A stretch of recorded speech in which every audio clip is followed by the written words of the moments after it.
Praise the Lord. Glory to God. As I am saying mga kapatid, day 7 na po ng ating prayer and fasting. Day 7 of 21 mga kapatid. Salamat sa Panginoon kasi nung nagsisimula tayo, akala natin hindi natin kakayanin. Pero you know what? 33% na po kayo. 7 days na tayo. Akalain mo umabot tayo ng araw na ito. Sinustain ka ng Panginoon. Kahit saging lang kinakain mo madalas. Tokwa lang kinakain mo madalas. Amen. Lagay nyo nga sa comment section yung mga nagpa-fasting kung ano yung pan-survive nyo. Tokwa is life. Saging is life. Papaya is life. Monggo is life. Kung ano man ang ginagamit ng Lord, toge is life. Amen? Para tayo makasustain. Amen? Dito sa journey natin, salamat ho. Hindi ho kayo nag-iisa. Kasama natin ang 600 people na nakikifasting sa ating ngayong prayer and fasting. Kasi global to, Brad. Iba't ibang mga tao sa iba't ibang panig ng mundo na ikisama po sa atin. But you know what, mga kapatid, huwag niyong hayaan na mag-fasting lang kayo mag-isa na wala kayong accountability. Every Wednesday po, may ginagawa tayong prayer night rally which I want to invite you with. 8 o'clock p.m. every Wednesday po yan. So 2 more Wednesdays, September 16 and 23. I would love to see you all, mga kapatid, this Wednesday. So, are you ready to receive God's Word? Alam nyo, mabalik ko lang, lalo sa panahong ito, kailangan natin ng panalangin. Lalo sa season na ito ng pandemic, kailangan nyo po ng panalangin. Ilagay nyo sa comment section, prayer works. Kasi kapag ikaw ay nananalangin, amen, alam kong kumikilos ang ating Panginoon sa bawat isa sa atin. Hallelujah! So, finally, are you ready to receive God's Word ngayong araw na ito? Ihanda ng notebook, ang ballpen, kasi ako naniniwala na noteworthy ito. Maaaring hindi mo kailangan ngayon, pero kakailanganin mo in the future. So, you better take notes mga kapatid kasi may sasabihin ng Panginoon sa bawat isa sa atin. Good news! Good news! Good news! I am starting a 2-part series ngayong araw na ito mga kapatid. So, yung kadugtong ng message na ito ay aabangan natin next week. I want to call this message and this series, it is called God is in Control. Ilagay nyo nga po sa comment section mga kapatid ang title ng message at ng series natin, a brand new 2-part series. It's called God is in Control. Type it like you mean it mga kapatid. God is in control. Shout it like you mean it. Say it like you mean it that God is in control. Praise the Lord. Kung hindi pa po kayo nakaupo, you may be seated in the presence of the Lord. Ano mga kapatid, ang buhay natin minsan ay parang roller coaster ba? Punong-puno ng ups and down. Life has a way, mga kapatid, to caught us off guard. Kapag ang ating business ay mabagal, ang finances ay bumababa, ang ating trabaho walang security, madali tayong nako-caught off guard sa buhay natin. Yung akala nating matatag tayo, akala nating malakas tayo, pero nagugulat na lang tayo, lumalabas ang ating kahinaan kapag dumaranas tayo ng pagsubok. 6 months na po, in case hindi pa rin ninyo alam, dumadaan po tayo sa napakadinding pandemic na hindi po usual na pinagdadaanan ng mundo. In fact, ang sabi nila, the last pandemic ay nangyari hundreds of years ago. Ibig sabihin, hindi po madali ang pinagdadaanan natin. Pero ako po'y naniniwala, lahat kayo ay agree sa akin, na ang pandemic na ito ay nag-remind sa atin that you cannot count on your job, that you cannot count on your position, that you cannot count on your money, that you cannot count on even your health. Hindi mo pwedeng pagbasihan yan, hindi mo pwedeng kapitan yan, because you cannot count on your job, but you can count on the Lord. Lagi kang pwedeng kumapit, humawak sa ating Panginoon. At kailangan natin ng Diyos sa anumang storms, anumang waves, anumang winds na pinagdadaanan natin sa buhay. Lagi ko nga pong binabanggit, we cannot prevent the storm, but we can prepare for the storm. Hindi man natin mapipigilan ang mga bagyong dumadaan sa buhay natin. Salamat dahil sa Biblia, dahil sa salita ng Panginoon, tinulungan tayo at tinuruan tayo ng Panginoon na hindi lang manalangin makaiwas sa pagsubok, kundi Lord, i-prepare mo ako para sa pagdating ng pagsubok, hindi fear ang pumasok sa puso ko. Because as a Christian, you do not allow the fear to creep in your heart, but allow your faith to grip your heart. Hayaan yung pananampalataya ninyo ang kumapit mismo sa inyong puso. Ano ang assurance natin? Ito lang napakasimple. Ang assurance kung bakit kaya nating pagtagumpayan ng lahat is simply because God is good and God is in control. Ang Diyos natin ay hindi lang mabuti, siya po ang may control ng lahat ng bagay. Leave that in the chat. Whatever you are facing, God is in control. Pero alam niyo, ang Biblia, meron diyang one word na tinatawag. Ang God is in control ay mas kilala ng Biblia sa sovereignty. Pag sinabi mo kasing sovereignty, it is an absolute authority in life. Ibig sabihin, wala nang iba pang mas mataas sa ating Panginoon. Ibig sabihin, pag sinabi mong God is in control, pag sinabi mong God is sovereign, parang sinasabi mo that God is in charge. Parang sinasabi mo that God is in control. Yung Diyos na lumikha ng mundo is the same God na nagsusustain sa mundo. Are you following me, mga kapatid? Na ang mundo hindi mag-i-exist kung wala ang ating Panginoon sa atin. Pero pastor, ang tanong ko, if God is in control, ibig ba sabihin nun, wala na akong choice? Ibig ba sabihin, wala na akong control? No. I'm not saying that. Yes, God is in control, but it doesn't mean we don't have control. We don't have choice. We still have choices, but we cannot choose the consequences of our choices. Kapag sinabi bang God is in control, pastor, ay ibig sabihin, wala nang masamang mangyayari sa buhay ko. No. Kahit na God is in control, there are bad things na nangyayari pa rin sa ating buhay. Can I get an amen, mga kapatid? Bakit ba may nangyayaring bad things? Minsan, should I say madalas, kaya may masamang nangyayari sa atin ay dahil din sa ating mga masasamang choices. Hindi masama magplano. Hindi masama na mag-isip para sa future. Hindi masamang managinip at mangarap para sa future. Pero tatandaan natin, anumang plano natin sa future, sovereignty pa rin ng Diyos ang mas importante. Kailangan pali nating ma-realize na ang Diyos pa rin ang nagko-control sa lahat ng bagay. Ang sabi ng Proverbs Proverbs 19 verse 21. Ang sabi rito, this is a wonderful verse. Many are the plans in the mind of a man, but it is the purpose of the Lord that will stand. I say that again. Proverbs 19:21. I'm using ESV. Many are the plans in the mind of a man, but it is the purpose of the Lord that will stand. Ibig sabihin, hindi masamang magplano at marami kang plano para sa future, pero at the end of the day, purpose pa rin ng Diyos ang mananaig. Purpose pa rin ng Lord ang mag-i-stand. Bakit? Because God is in control. Kaya nga kapag nagpaplano ka, kapatid, hindi pwedeng hindi ka manalangin. Kasi kung nagpaplano ka na walang panalangin, assumption lang yan. Bakit siya assumption? Kasi ina-assume mo buhay ka pa bukas. Hindi pinangako ng Diyos na buhay ka pa bukas. Kaya nga kung nagpaplano ka, lagi mo sinasabi, your will be done. Bakit? Kasi, may plano ako, Lord, para sa bukas, pero hindi ako sure kung buhay pa ako bukas. Alam kong ikaw ang may control. Ikaw ang sovereign. So, ipinagkakatiwala ko sa iyo.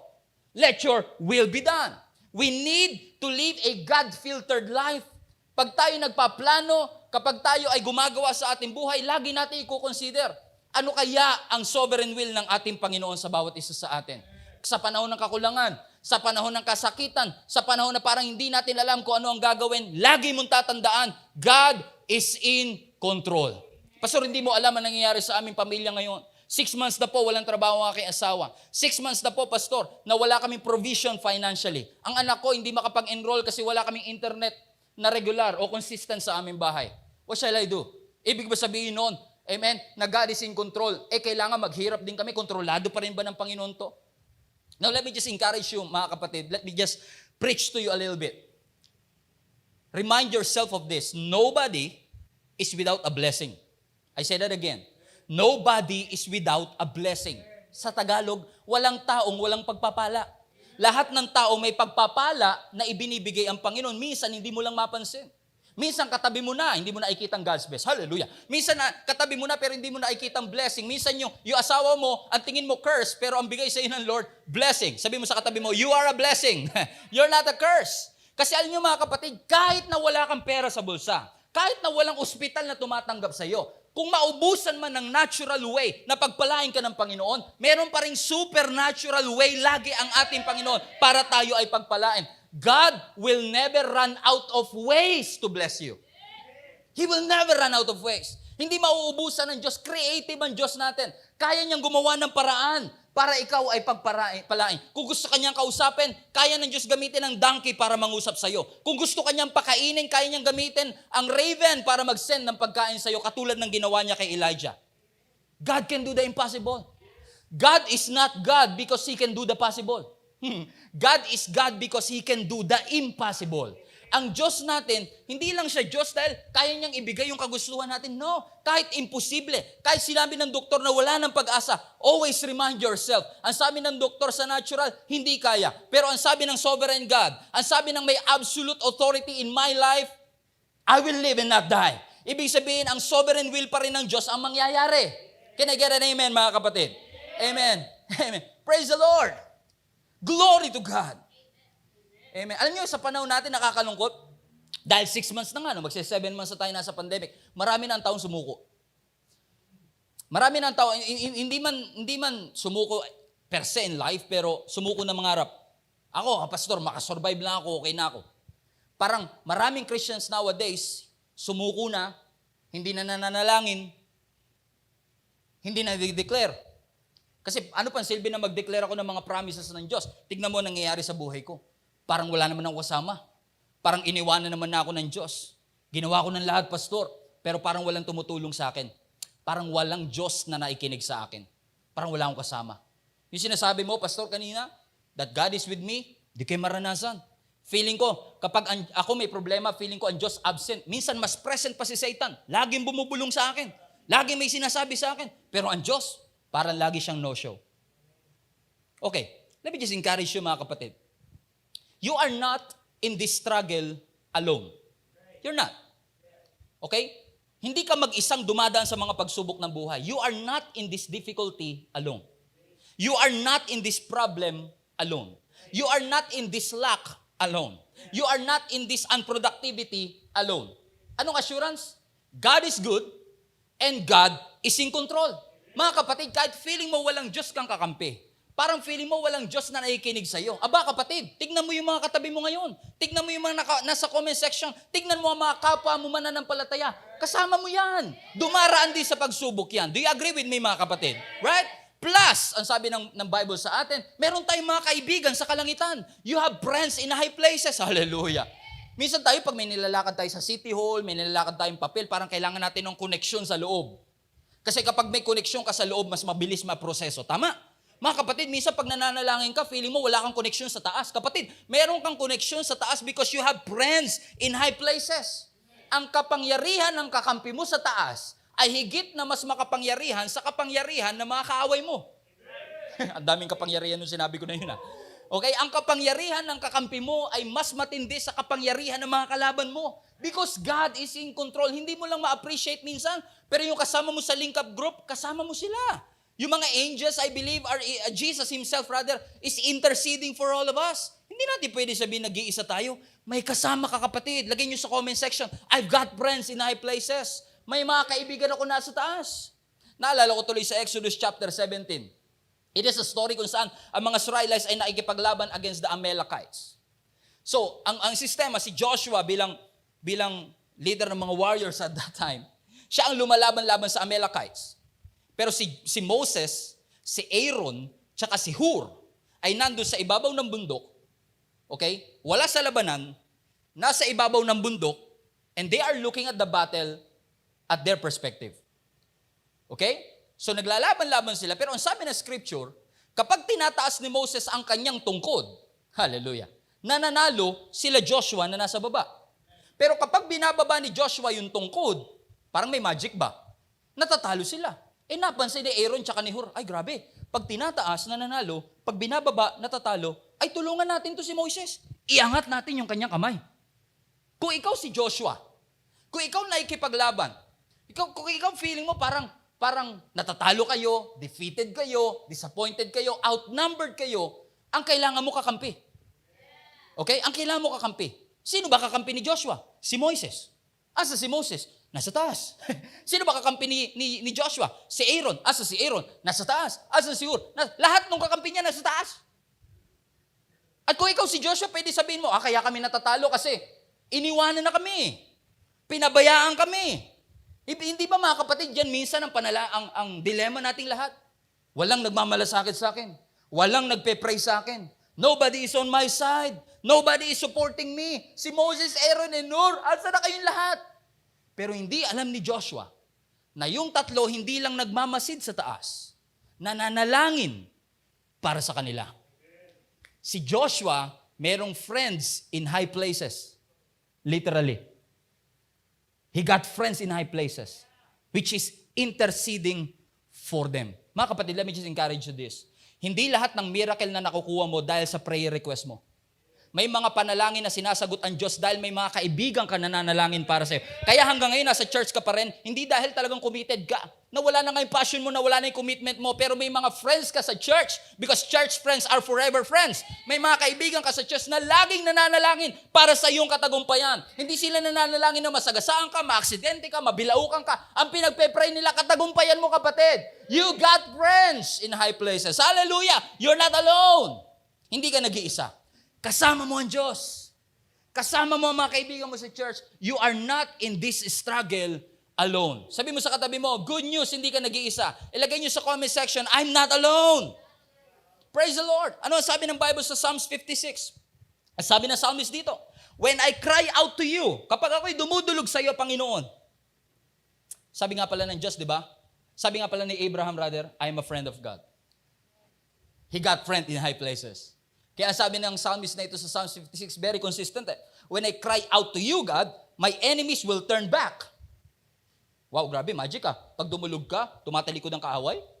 Pag nanalangin ka, sinasagot. Ay, hindi ganyan ang istorya ng buhay namin, pastor. Kayo rin ba, mga virtual kasama namin dito? Amen? Hindi ganyan ang sitwasyon natin lahat. Pero ito, tindi. Kapag tumawag daw siya, sumasagot ang Diyos. Bakit daw? Because this I know. Bakit daw? Because God is for me. Yun ang assurance niya. Kaya niya sinasabing kapag nagka-cry out ako, dinidinig ng Panginoon kasi alam kong kakampi ko ang Diyos. Hindi ko siya kalaban. Sabi ng verse 10, in God, I will praise His word. In the Lord, I will praise His word. Verse 11, in God, I have to put my trust. I will not be afraid. What man can do to me? Ano magagawa sa akin ng tao? Yung kakampi ko is in high places. Ang kakampi ko is in control. My God is good. And my God is in control. So kung hindi man mag-work, ang pinapanalangin mo sa timetable mo, lagi mo ipaalala sa sarili mo, my God is a miracle working God. Ang Diyos ko dumidinig ng panalangin. Huwag mong hayaan na yung delay, yung detour, yung disappointments, mga kapatid, will cause you to give up what God has purposed in your heart. Huwag mo i-give up ang layunin mo, ang purpose mo, ang pagtawag mo, dahil lang may delay, dahil lang may detour, dahil lang may disappointments. Let me encourage you, help is on the way. Amen? Alam ko matagal ka na nag-aantay, but help is on the way. God will make a way where there seems to be no way. Healing is coming. Hallelujah. I know I'm preaching to somebody. I don't know who is this for, but promotion is on time. And the right person is on schedule. Help is on the way. Ano minsan pag nakakarinig ako na ibang tao, lagi nila sinasabi, Pastor, tingin ko swinerte lang naman ako, kaya ako nararanasan ng ito. Alam ko, andyan ang Diyos. Alam ko, andyan ang miracle ng Diyos. Pero, Pastor, swerte lang to. Kaya ako nabunot sa raffle draw, swerte lang to. Mga kapatid, let me encourage you this. Bilang isang Kristiyano, I want to give you a fresh perspective. Kung sa tagal-tagal ng panahon, naniniwala ka pa rin sa swerte, magising ka sa katotohanan. Okay? Ang mga Kristiyano, hindi swerte. Ang mga Kristiyano, pinagpala. Alam niyo ang definition ng dictionary, pag sinabi mong luck o swerte, kumbaga it happened by chance. Kumbaga, aksidenteng nangyari. Kaya ka nabunot sa raffle, kaya ka nanalo sa loto. Ba't ka nga pala tumataya sa loto, ha? Amen. Kumbaga, parang ang dami-dami. Ako, ITO ang course ko at meron kami subject before, nung third year college ako, ang subject namin is about probability. Kasi as a IT, kinukompute mo yung probability. Alam niyo mga kapatid, kaya marami nagsasabi, tatama ka dyan kasi ito ang probability niyan. Mahirap tumama dyan kasi naniniwala ako sa probability. Pinag-aralan ko yan eh. Pero hindi ako naniniwala sa swerte. Ang malas mo naman, Pastor. Hindi.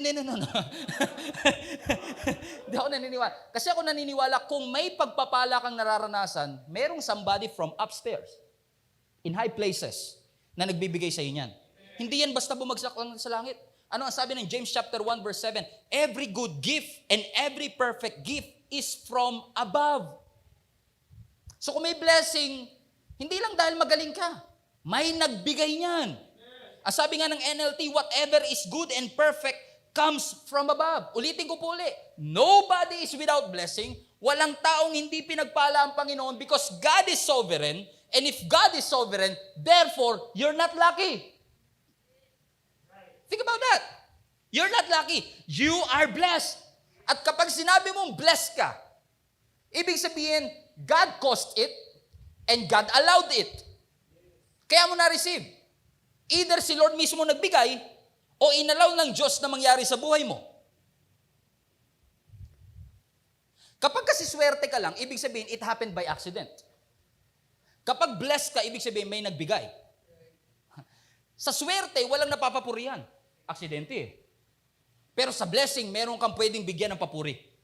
Ang Diyos na nagbigay, ang blesser mismo. If you're lucky, no one gets the glory. If you are blessed, God gets the glory. Come on, let's give Him praise if you believe that you are blessed. Hallelujah! Amen. Kaya minsan pati kapalaran natin, magpalabunutan tayo. Naalala niyo yung story ni Jonah, nagpalabunutan. Nung namatay si Judas, gusto nilang palitan si Judas as a disciple, nagpalabunutan. Kasi ang palabunutan, pastor, kinakasihan niya ng Panginoon. Kaya ang tao tuloy, pati tadhana nila, ikinasi nila, okay, magpalabunutan tayo. Pero alam niyo ba sa scripture, kasi swerte yan, pastor eh. Yan ang luck. Ibig sabihin, pag nagpalabunutan tayo dito ngayon, kung sino ang pagpapalain ng Panginoon, halimbawa, lahat ng single, magsama-sama, magpalabunutan tayo kung sino unang mag-aasawa. Yung ganyan. So pag nagpalabunutan, swerte ko niyan. Wala nabibigyan ng papuri. Parang wala nagbigay ng asawa. Parang walang nagbigay ng blessing. Kasi ang pagpalabunutan, maiba lang ako, no? Yung palabunutan ay ancient belief yan ng mga Jewish people. Ang mga Jewish people, naniniwala sila na kapag sila nagpapalabunutan, kinakasihan niya ng Panginoon. So, for example, kapag nagde-decide sila kung magkano ang parte ng inheritance natin o pamana, magpapalabunutan niya. Sa iyo yung mas malaki, sa akin yung mas konti. Kasi naniniwala sila, yung Diyos, siya ang mag-ano niyan, sorry, siya ang kakasi dyan o siya ang sasama dyan. Pero alam niyo ba mga kapatid, na kahit yung rolling of dice, sa ating panahon ngayon, yung nagro-roll na lang tayo ng dice, di ba? Okay, nagtotoss tayo ng coin. Halimbawa, pag tabla sa politiko, tabla yung parehong mayor, itotoss ko, binuin mo, ilang buwan kayo naghirap, magkampanya, tapos ang deciding factor, toss coin. Sasabihin ng iba, kapag ikaw naging mayor, swerte ka na lang talaga. Kasi parang it happened by chance. Pero ano sinasabi ng scripture? Proverbs 16 verse 33. I'm going somewhere. I just want to prove to you that nothing catch God by surprise. That God is in control. Ang sabi ng Proverbs 16:33, the lot is cast into the lap, but its every decision is from the Lord. In other words, magpalabunutan man kayo hanggat kailan nyo gusto, pero ang desisyon, nasa Panginoon pa rin. Ibig sabihin, okay, watch this, okay, we're going deeper. Okay, God caused it, God allowed it. So ibig sabihin, kung may nabunot ka man, yun man ang lumabas sa roll of the dice, hindi ibig sabihin nito na laws of nature lang yan. Posibleng laws of nature, pero walang bagay na nakakalagpas sa sovereignty ng ating Panginoon. Kung gugustuhin ng Diyos, gugustuhin ng Diyos. Naniniwala ba kayo doon mga kapatid? Because He is sovereign. God caused it, God allowed it. Pag sinabi mong God allowed it, hindi ko gusto, pero inaalaw ko. Amen. Kasi may sovereign power ang ating Panginoon. Either way, it's not outside God's sovereignty. Alam niyo mga theologians, may tinatawag nga sila dyan na passive and active. Minsan ang Diyos kapag gumalaw, parang active, parang passive. Halimbawa, nag-roll the dice ka o nag-toss coin ka. Ang Diyos pwedeng passive, nahahayaan niya ang laws of gravity ang mag-decide. Nangyayari yon. Pero ang active, ibig sabihin kapag nakita ng Diyos, gusto niya, pwede niyang pakialaman. Pwede siya mag-intervene. Anong ibig sabihin? Mapa-passive, mapa-active, mapa-toss coin, mapa-roll of the dice, walang bagay na hindi lalagpas sa sovereignty ng ating Panginoon. Kapag ginusto ng Diyos, ginugusto ng Panginoon. Bakit ang Diyos natin intentional? Think about it. God is always intentional. God is always calculated. God is always strategic. Ang Diyos mo ganyan kapatid. Hindi yan by chance lang. Kapag pinagpala ka, by chance? No. Yun na pangasawa mo, by chance? Yun nakatanggap sa iyong kumpanya, by chance? No. May nagpala sa iyo niyan. Ang sabi na Isaiah 46, God will accomplish His purpose. Diyos ang nagtadhana. Diyos ang nagtalaga. Hindi ba kayo grateful mga kapatid na ang Diyos natin ang may control ng lahat ng bagay? Salamat na lang hindi si Hitler ang may control ng destiny mo. Salamat na lang hindi yung boyfriend mo may control ng destiny mo. Salamat na lang hindi si teacher, hindi si boss, kundi ang Diyos mismo ang sovereign.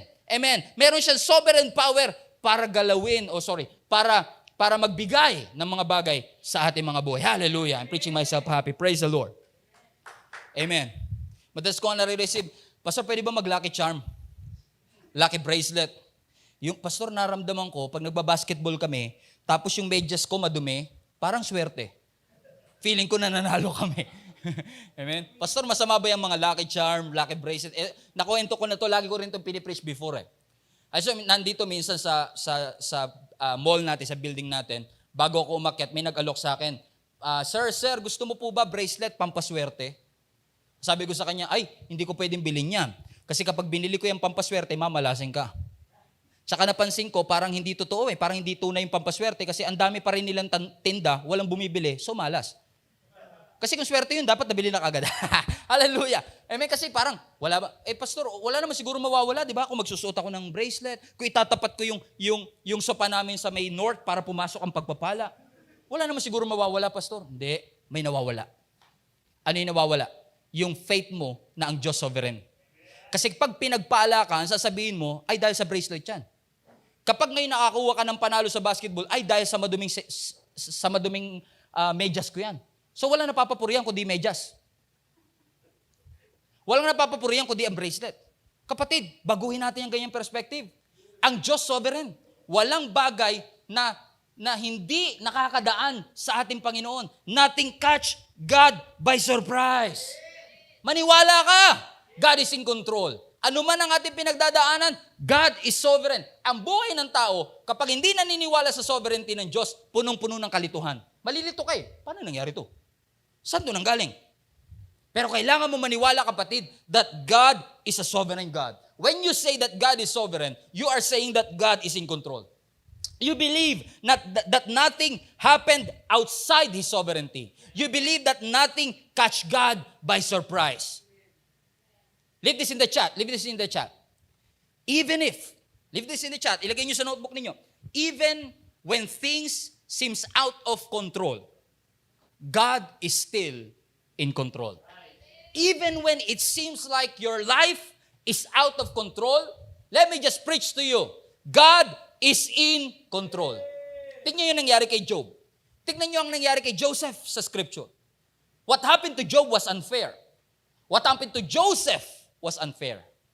Pero at the end of Joseph's life, nung nag-reveal siya sa kanyang mga kapatid, ang sabi niya, huwag kayong mabagabag, huwag kayong magalala. Ang sabi niya sa Genesis 50, you intended to harm me, but God intended it all for good. Sounds like control to me. Para sa inyo, gusto niyo ako ipahamak, gusto niyo akong patayin. But God used it for my own good. Ano daw? So, He brought me into this position so I could save the lives of many people. Yung suffering ni Joseph nagdala ng blessing sa buong bansa. Ang tawag doon, sovereignty. Si Joseph was hated by his brothers. Joseph was sold to slavery. Think about it. Tayo minsan internet lang problema natin. Galit na tayo sa Converge, PLDT. Pero tingnan nyo nangyari kay Joseph, Brad. Joseph was hated by his brothers. Joseph was sold into slavery. Joseph was framed, falsely accused of rape. Antindi. May pangarap na nilagay ang Diyos sa kanyang buhay, pero yung nangyayari sa kanya, kabaliktaran. Pero at the end of the day, na-promote pa rin siya because he remained faithful. Kaya niya nasabi, you meant it for harm, but God intended it all for good. You meant it for harm, but God turned it around. It's not fair, but it doesn't mean it's not God. It's not fair, but it doesn't mean it's not God. Galit yung mga kapatid ni Joseph sa kanya, kaya siya gustong patayin. Galit yung mga kapatid ni Joseph sa kanya, kaya siya binenta. Galit si Potiphar sa kanya, kaya siya pinakulong. Pero ginamit ng Diyos yung galit nila para maghatid ng pagpapala sa kanya. Ladies and gentlemen, that is what you call sovereignty. Kasi parang hindi totoo, parang unfair. Life is wrong, but God is strong. Parang hindi makakapagdala ng blessing, hindi makakapagdala ng breakthrough, pero ginamit ng Panginoon yun. What you did to me was wrong, but it made me strong. And my God is big, and my God is in control, and my God is sovereign. What you did to me was wrong. Kung ano man ang ginawa sa'yo, it's wrong. But I believe that God will use it to make you strong. Hallelujah. Lagyan nyo ka sa comment section, life is wrong but God is strong. God knows what He is doing. He is a sovereign God. Sovereign. Sovereign. Ano na ba tama? Sovereign? Sovereign. Sovereign ang ating Panginoon. Makapangyarihan. In control. At kapag sinabi mong God is in control, God has the ability to stop it. May promotion ka, kung God is in control, He can stop it. He can accelerate it. Okay? He's in control. Kung gusto ng Diyos pahintuin, papahintuin, God can reverse it if He want to. God can accelerate it if He wants to. God can do it if He wants to. Right? So kung kaya ng Diyos pahintuin at hindi uminto, halimbawa may sakit ka, pinag-pray mo, hindi gumaling. Kaya bang pagalingin ng Panginoon? Yes. Pero kung hindi niya papagalingin, if God did not stop it, if God didn't heal it, God can use it. Di ba? Kung hindi niya pinahinto, ibig sabihin gagamitin ng Panginoon. Kung hindi niya kinorek, ibig sabihin gagamitin ng Panginoon. Kung hindi niya ni-reverse, ibig sabihin gagamitin ng Panginoon. Kung hindi niya in-accelerate, ibig sabihin kung nasaan ka man ngayon, kung ano man ang pinagdadaanan natin, ano man ang struggle natin, God will use it. Kasi kung hindi gagamitin ng Panginoon, hindi ka niya papahintuin. Kung hindi gagamitin ng Panginoon, i-accelerate niya na yan, i-reverse na yan, i-correct na yan, papatayin niya na yan. Pero dahil hindi pinatay, dahil hindi kinorek, dahil hindi ni-reverse, dahil hindi hininto, ibig sabihin gagamitin ng Panginoon. If God did not stop it, God will use it. Lagay niyo sa comment section, mga kapatid. Sometimes hindi mo lang makita. Sometimes parang kasulungat ng pangako yung sitwasyon. I will end with this. Naalala ko a few days ago, kami ni Jenny, nag-online shopping kami sa Lazada. Sino yung mga Lazada shoppers dyan? 99. May nag-Lazada kami. Nakita ko kasi sa Lazada, ang ganda-ganda ng shoe cabinet. Shoe cabinet. Yung lagayan ng mga sapatos. Essential mga sapatos namin, dahil ang bahay namin maliit lang, nagkakalat, gusto namin makatipid ng space. So lahat ng mga furniture namin, mga pang space saver kasi maliit lang bahay namin. So, bumili ko nito, ang ganda talaga ng picture Ang ganda. Pagdating sa akin, box siya nung sa picture. Pagdating sa akin, parang folder. Sabi ko, shoebox ba to? Kasi minsan, yung nakita mong picture, iba sa realidad. Right? Alam niyo kung bakit? Ina-assemble pa pala. Hindi kasi naka-assemble, kaya hindi siya kamukha ng picture. At minsan, ninuhusgahan natin ng Diyos. Kasi sinasabi natin, ang sabi mo sa Jeremiah 29:11, ang sabi mo sa John 3:16, ang sabi mo sa verses ng Bible ganito, ba't ganito nakukuha ko? Sabi ng Panginoon, i-assemble mo. Hindi mo ma-appreciate kasi hindi pa siya na-assemble Hayaan mo na yung mga pieces na hawak mo ay gamitin ng Diyos. And by the way, hindi madaling mag-assemble. In fact, isa sa mga kahinaan ko mag-assemble Pag nag-assemble ako, mas magaling pa sumunod sa instruction si Jenny compared to me. Pero at that time, nagtulungan kami.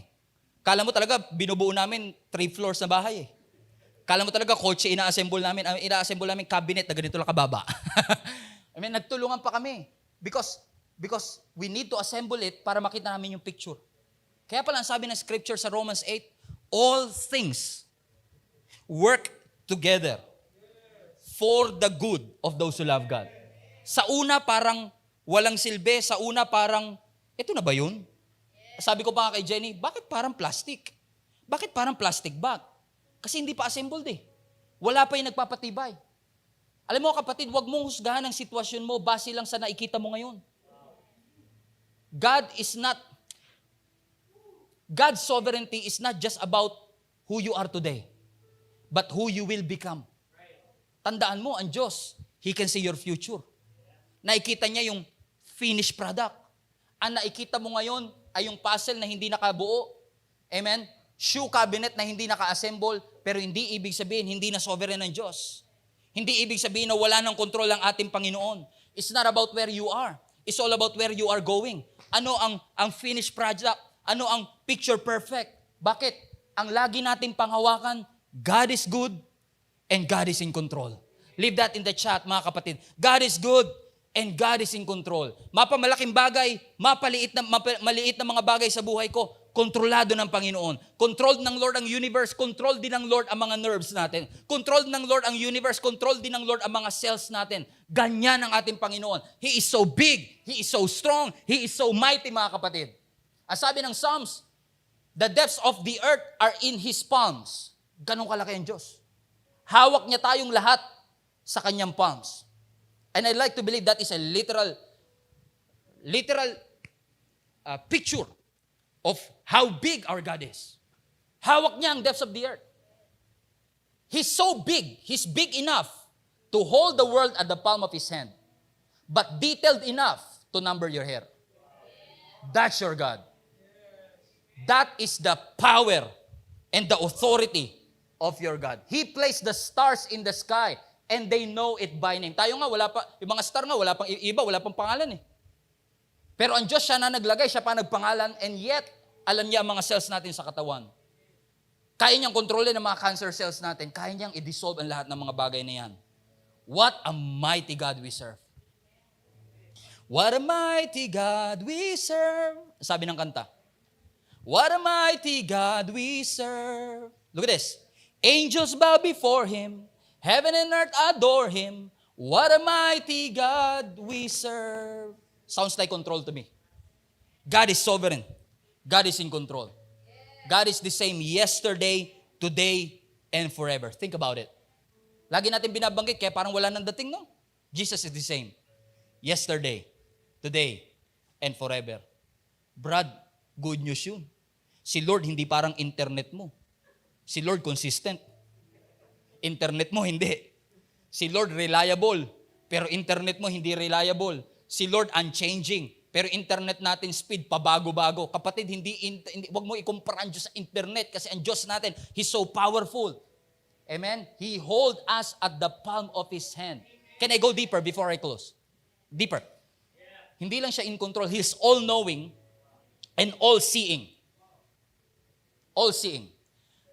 2017, if I'm not mistaken, meron akong preaching, ang title, Sit in Front.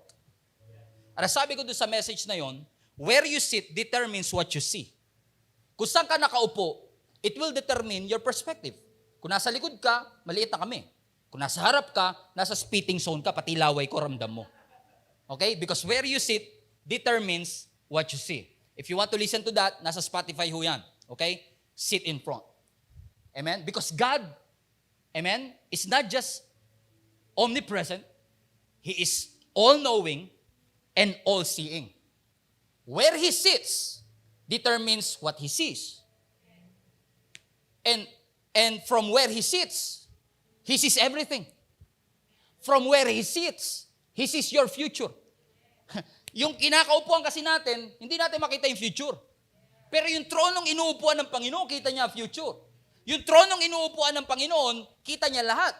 So ang mga aksyon ng Diyos, hindi base sa nakikita mo. Yung aksyon ng Diyos, base sa nakikita niya. Kung ano nakikita niya sa future.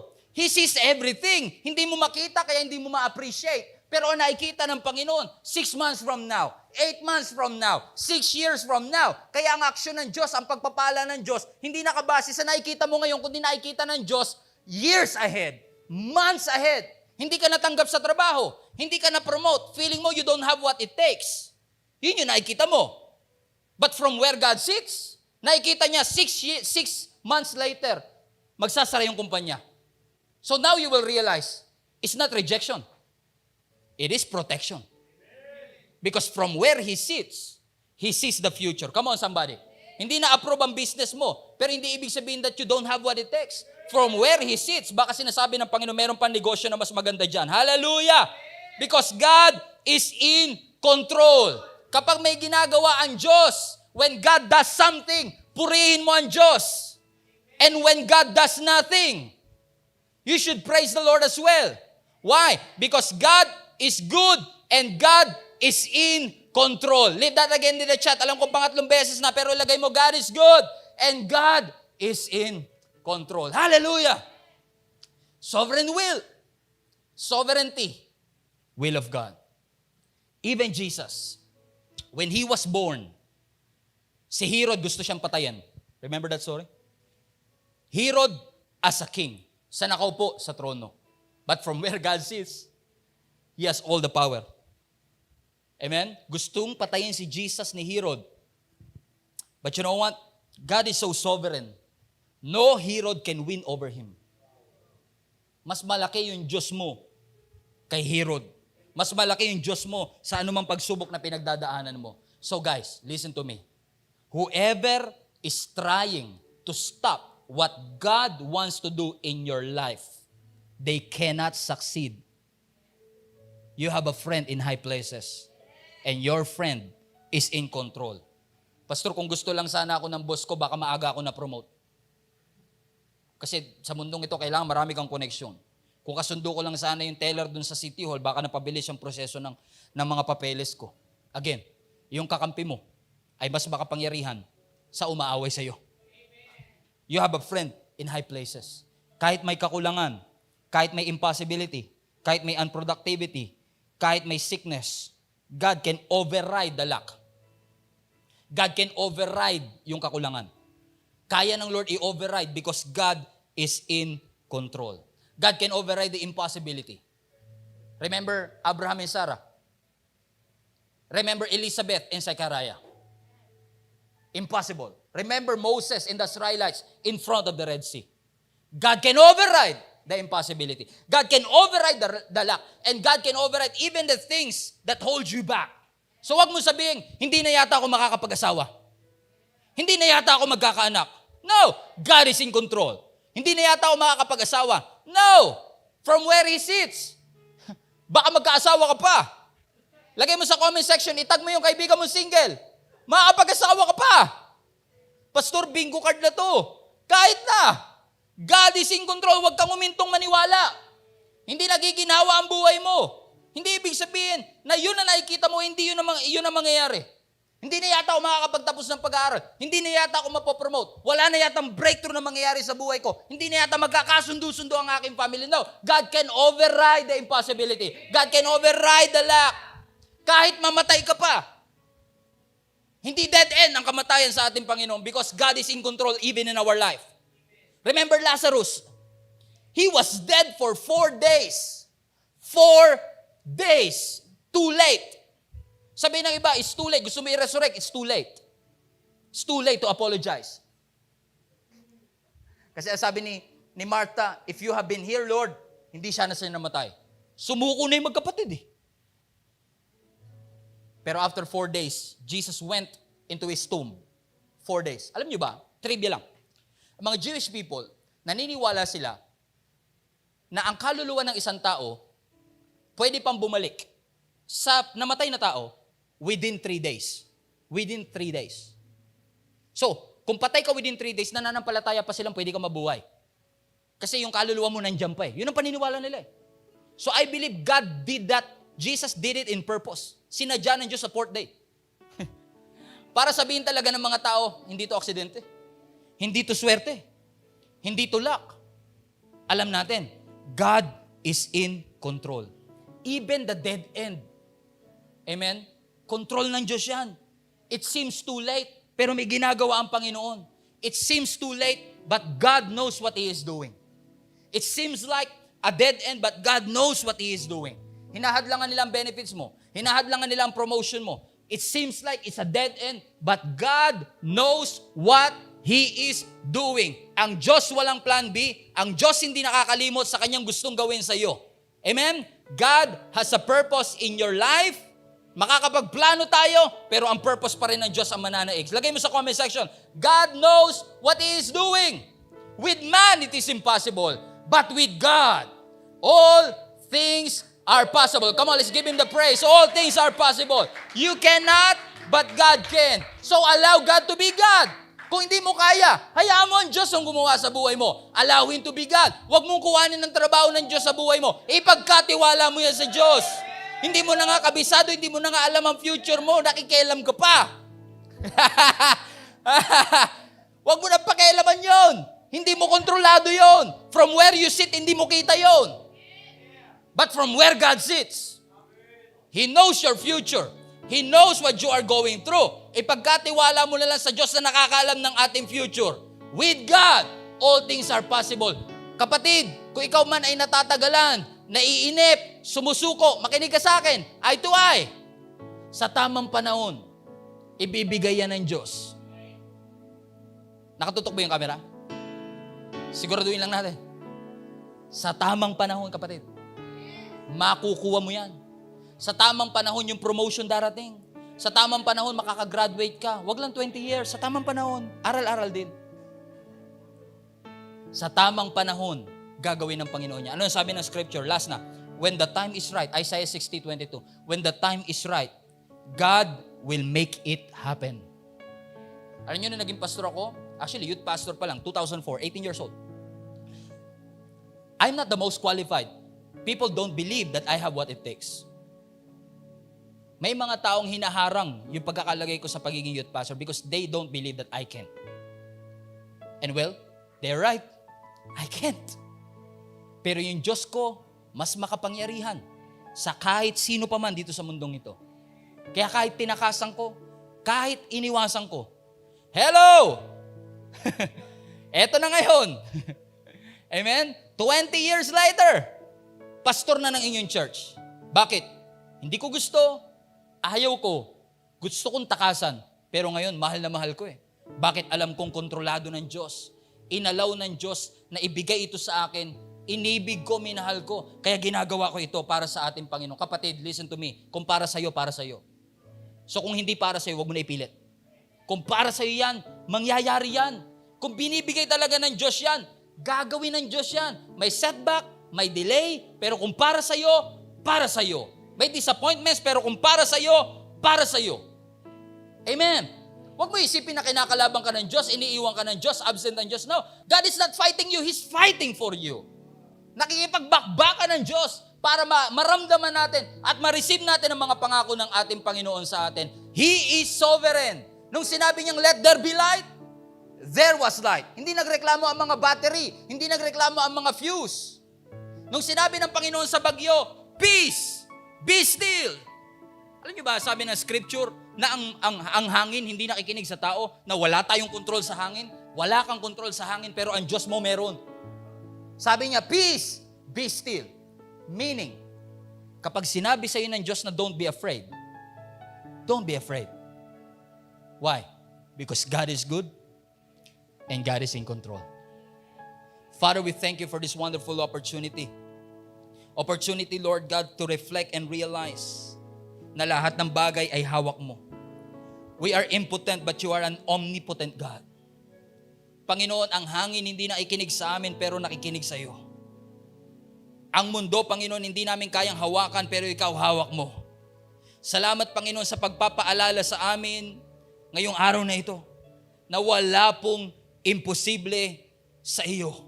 Iba-iba po ang pinagdadaanan ng aking mga kapatid. Iba-iba ang kanilang struggle. Iba-iba ang level ng kanilang pain. Iba-iba ang category ng kanilang difficulty. But you are sovereign. You are all-knowing. And you are all-seeing. And from where you sit, we believe, Lord God, you are preparing a bright future for all of us. I'm praying sa lahat ng mga kapatid ko na nagdi-decide at nag-iisip ng sumuko.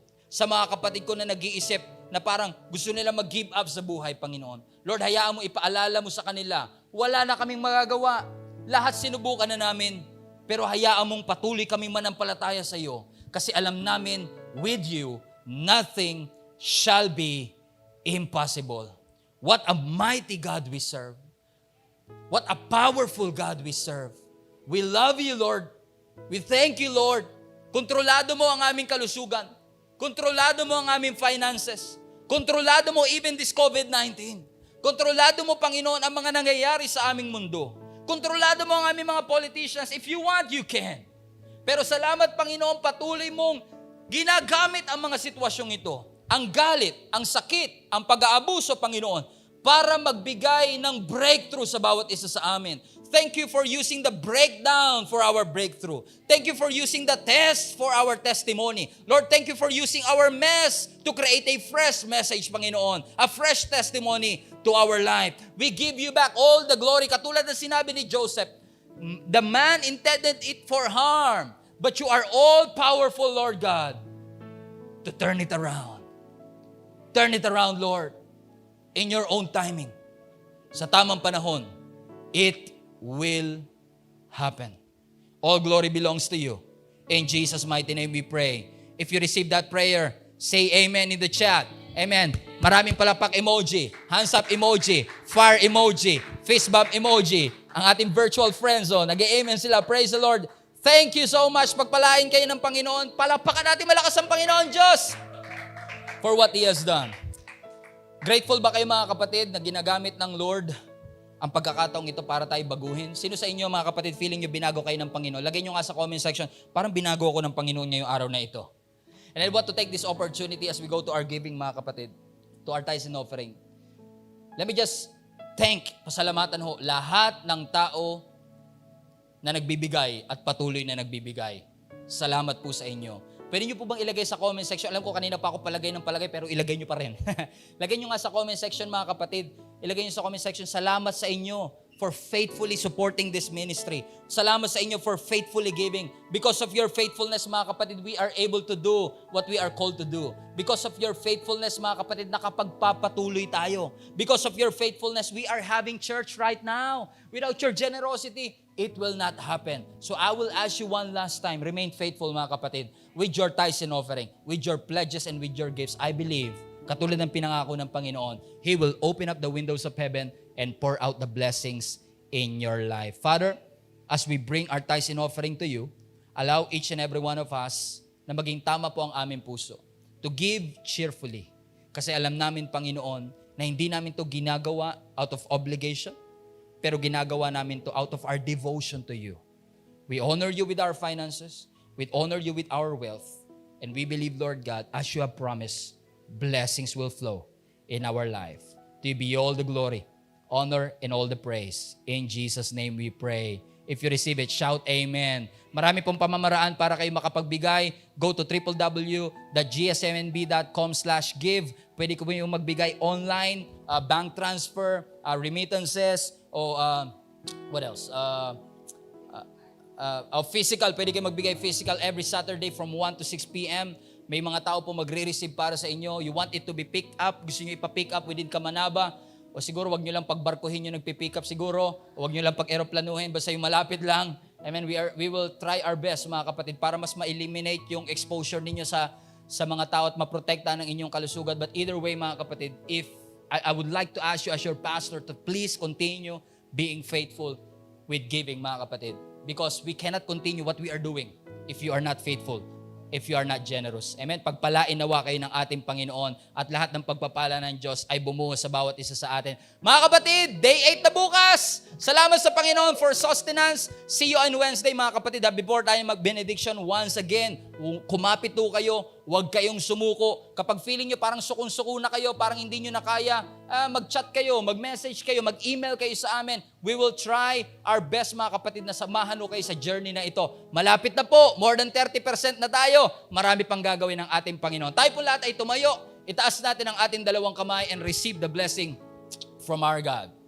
Now the God of hope fill you with all joy and peace in believing that you may abound in hope through the power of the Holy Ghost. Each day and each night that you place yourself under His keeping, I declare, you shall not be forgotten, you shall not be destroyed, you shall not be imprisoned, and you shall not be harassed by evil powers. Sabay-sabay po tayo.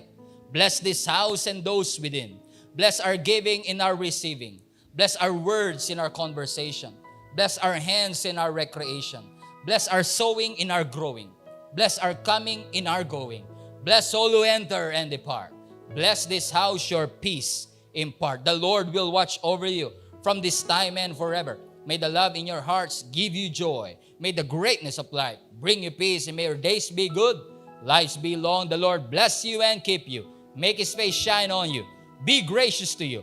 Turn His face towards you and give you peace. And may the blessing of God Almighty, the Father, the Son, and the Holy Spirit be among you and remain with you always. In Jesus' name we pray.